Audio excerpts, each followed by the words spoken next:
Hello everyone. आज बात करते हैं विधवा योग की।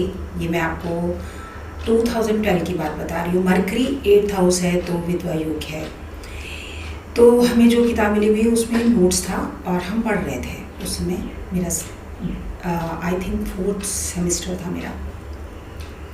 अब मेरा मरकरी 8th हाउस में मैं तो रोना शुरू कर दी एकदम से ही, और बहुत रोई। तो मैं सेशन भी पूरा नहीं अटेंड कर पाई। मैंने क्लास को बीच में छोड़ दिया, इनको फ़ोन कर दी कि मुझे लेने आ जाओ।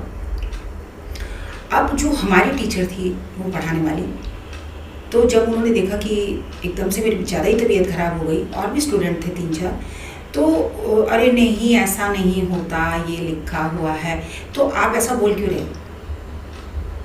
जस्ट एक लाइन और आपने बोल दिया बिना होरोस्कोप देखे किसी को कि आपका 8th हाउस में मरकरी है तो आपका विधवा योग है। तो जब मैं इस बात को फिर ज़्यादा ही डेप्थ में लेगी, क्योंकि अभी देखिए जर्नी स्टार्ट हुई थी, बहुत कुछ आएगा, तो जितने गुरुजन हैं सबको सुनना शुरू कर दिया। और फिर मैंने बीवी रमन जी की बेटी हैं, उनकी इंटरव्यू जब सुनी तो उन्होंने कहा मरकरी 8th हाउस में सबसे बेस्ट प्लेसमेंट है, और किसी ने आस्पेक्ट से नहीं देखा कि गुरु का आस्पेक्ट सारा है सीधा। मरकरी 8th हाउस गुरु और बुध और शुक्र साथ में है 8th हाउस में। उसके बाद क्या राहु केतु की डिस्पोजिटर है। ये किसी को पता नहीं, क्योंकि किसी ने किसी का चार्ट नहीं देखा। जस्ट बोल देना 8th हाउस में मरकरी आपका विधवा योग है, तो वो तो बंदा ही मर जाएगा, शादी ही नहीं करेगा।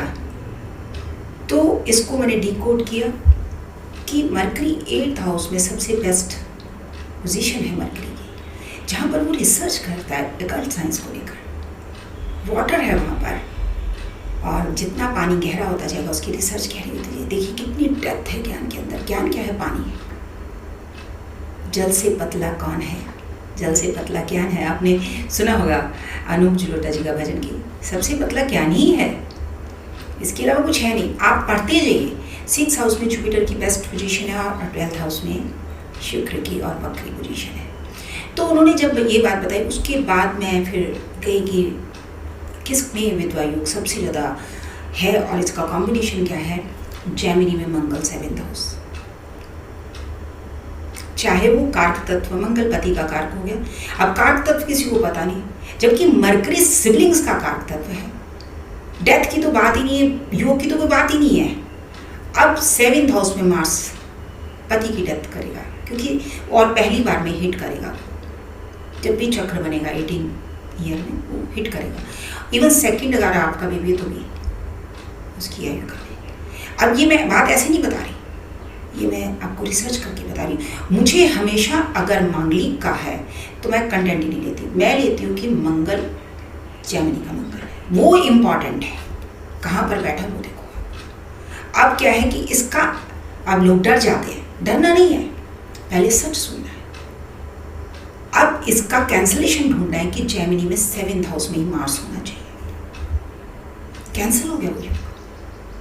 अगर गुरु का दृष्टि संबंध कैंसल है वो योग। अगर शनि का है तो शनि के जब ट्रांजिट होंगे तब एक्सीडेंट करेंगे, एक्सीडेंट से डेथ।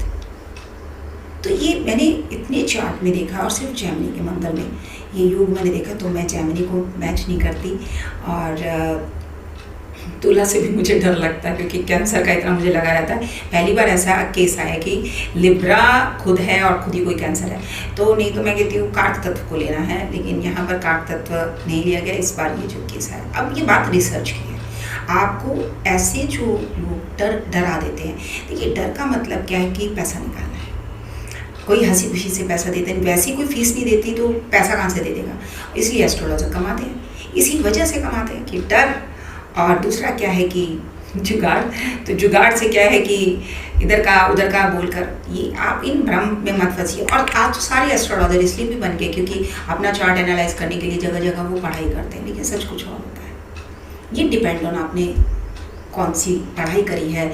अगर आप सिर्फ लाल किताब पढ़ के बैठे हैं, सिर्फ KP को लेकर रहे हैं, या आप नाड़ी ज्योतिष या जीव कला नाड़ी ज्योतिष कैसे लेना है, तो ये सारा देखना पड़ेगा। अब सबसे ज़्यादा ट्रेंड अगर उसमें है टैरो रीडिंग का है, तो कोई टैरो रीडिंग में अपना पूछ रहा है, किसी को इसकी सीरियसनेस का पता नहीं कि अगर आप प्यार करते हो, अगर वो जेमिनी है 7th हाउस में तो क्या होगा। अगर 8th हाउस में मार्स होगा एक्सॉल्टेशन तो क्या होगा, उसकी मूल त्रिकोण राशि जा रही है। तो ये कोई नहीं सोचता, इवन वो गालियाँ दे के ही जाते हैं कि एस्ट्रोलॉजर को ही 4 गालियाँ दे देते हैं, जैसे उसी ने ही कुंडली बना दी, उसी ने शास्त्र लिख दिया। और ये फेस करते करते भी इंसान थक जाता है कि एक दिन वो खुद ही या तो हार जाएगा या फिर पब्लिक ही उसे हरा देगी, 22% 2 ही चीज़ें होंगी। तो इसके पीछे ये रीज़न ही नहीं है। मरकरी 8th हाउस सिबलिंग का कारक है, और 8th हाउस आपका पास्ट लाइफ है, देखना पड़ेगा, दृष्टि संबंध देखना पड़ेगा, कारक तत्व देखना पड़ेगा, सब चीज़ें देख के तब आप एक प्रेडिक्शन करिए, ऐसे मत करिए। और आप लोग एक चीज़ के लिए तैयार हो जाइए, सच सुनने के लिए। इसी तरह आप सच से जुड़ें, मेरे चैनल से जुड़ें, मेरे चैनल को लाइक करें, शेयर करें, सब्सक्राइब करें। अगली बार मिलते एक और सच के साथ, अच्छी बात के साथ। डॉक्टर किरण बाबा, बाय।